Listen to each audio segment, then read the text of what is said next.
Sir ఒక ఆర్టిస్ట్ని మీరు ఆడిషన్ చూసినప్పుడు ఏం చూసి సెలెక్ట్ చేస్తారు? నేను రాసుకున్న క్యారెక్టర్కి వాళ్ళు సూట్ అవుతున్నారా లేదా. సమ్ టైమ్స్ వచ్చేసి ఎలా ఉంటుందంటే కొన్ని ప్రెషర్స్ ఉంటాయి. ఈ పర్టికులర్ యాక్టర్ వచ్చేసి చాలా క్రేజ్లో ఉన్నాడు, ఉంటారు.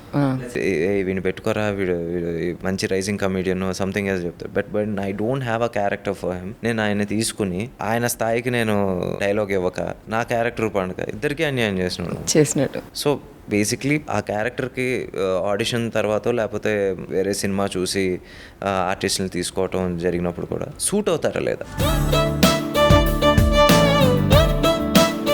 మీరు తీసిన మూవీస్లో మీ బెస్ట్ మూవీ ఏది సార్? తొలి ప్రేమ లేకపోతే నాకు అసలు మామూలుగా I was never in this industry. So Tholi Prema will always be my favourite. Tholi Prema దాని మీదే ఉందని చెప్పారు వెంకీ సార్. అయ్యా అంటే ఆ సినిమా లేకపోతే నేను లేను కదా. సో అందుకని ఇంకా as you progress your craft gets better. Sir emotional question బాగా ఎక్కువ ఉంటుంది. లక్కీ భాస్కర్ వచ్చేసి ఏం టెక్నికల్గా we know will be growing by every film. But Tholi Prema అనేది లేకపోతే ఇవన్నీ ఈ దారి అయితే దారి అనేది ఉండేది కదా. అందుకని నాకు తొలి ప్రేమ అనేది it's more than what I like, it's like what I respect.